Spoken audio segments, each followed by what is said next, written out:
Hello everyone, আজকে আবার আমি চলে এসেছি আরেকটি সুন্দর লস্ট রেসিপি নিয়ে, যেটা হলো কাঁচা আম দিয়ে মাছের ঝোল। এই তীব্র গরমে আপনি এই রেসিপিটা বাড়িতে একবার ট্রাই করে দেখতেই পারেন। দুপুরবেলা ভাতের সাথে আমি আশা করি এই রেসিপিটা আপনাদের খুব একটা মন্দ লাগবে না।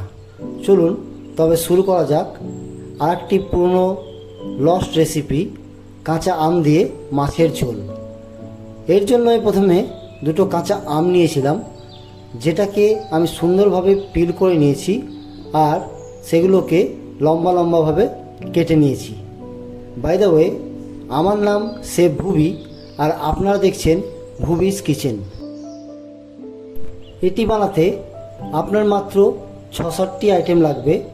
যেমন এর জন্য আপনাকে লাগছে কিছুটা লঙ্কা, কালো জিরে, কাঁচা আম, আর লাগছে সর্ষে বাটা, আর লাগছে হলুদ, যেটাকে আমি আগে থেকেই গুলে রেখেছি। আর নিয়ে নিয়েছি কিছুটা বড় সাইজের মাছ, যেটাকে আমি নুন আর হলুদ দিয়ে ভালোভাবে ম্যারিনেট করে রেখে দিয়েছিলাম। অতি প্রিয় বাঙালির রান্নাঘর থেকে হারিয়ে যাওয়া রেসিপিগুলো দেখতে আপনাদের কেমন লাগছে সেটা আমাদের অবশ্যই কমেন্ট করে জানাবেন। আর যদি আপনাদের কোনো রেসিপির রিকোয়েস্ট থেকে থাকে সেটি আমাকে অবশ্যই জানান, আমি চেষ্টা করব সেগুলো করে আপনাদের দেখানোর। এবার আমি নিয়ে নিয়েছি তেলটা ভালো করে গরম করে নিয়েছি এবং ওর মধ্যে আমি আস্তে আস্তে এবার মাছগুলোকে ভেজে নেব।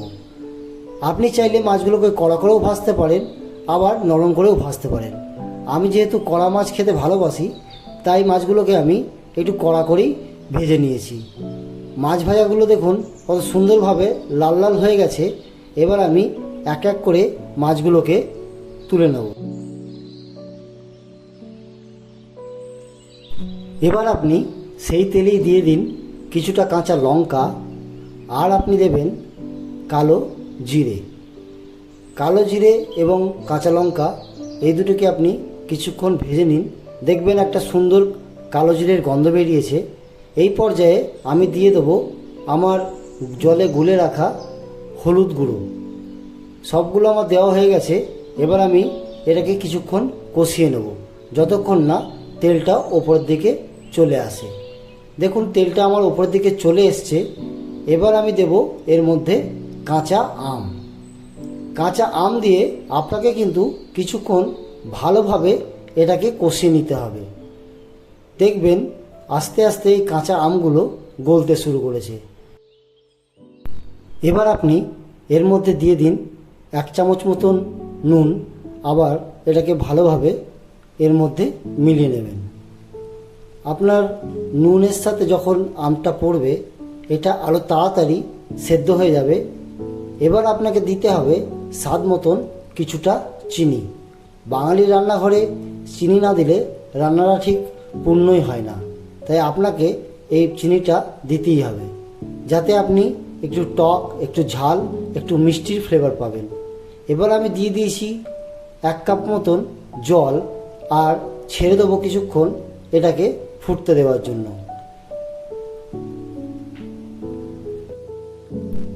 এবার আমি অ্যাড করব কিছুটা সর্ষের পেস্ট।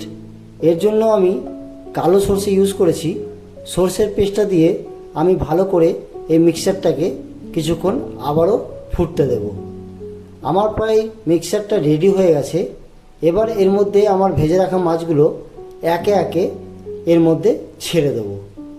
মনে রাখবেন, মাছগুলো এর মধ্যে দেওয়ার পরে বেশি ঘাঁটাঘাঁটি করবেন না, তাহলে মাছগুলো ভেঙে যেতে পারে। আর জলের পরিমাণটা আপনি কতটা গ্রেভি চাইছেন তার উপরে ডিপেন্ড করে জলটা আপনি এর মধ্যে অ্যাড করবেন। এবার আমি আরও 2-3 মিনিট গ্রেভিটাকে ছেড়ে দেবো এবং ভালোভাবে ফুটতে দেব। আর গ্রেভিটা ফিনিশ করব কিছুটা কাঁচা সর্ষের তেল দিয়ে। দেখুন কত চটজলদি একটা রেসিপি, যেটা অতি সহজেই বানানো যায়। কাঁচা আম দিয়ে মাছের ঝোল, যেটা এই তীব্র গরমে আপনাকে অবশ্যই একটা স্বস্তি দেবে। এই রেসিপিটা আপনাদের কেমন লাগলো অবশ্যই আমাকে কমেন্ট করে জানাবেন।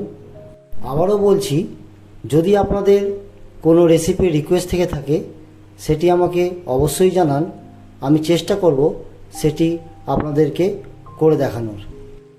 আবারও খুব শীঘ্রই ফিরব বাঙালির রান্নাঘর থেকে হারিয়ে যাওয়া আরেকটি লস্ট রেসিপি নিয়ে।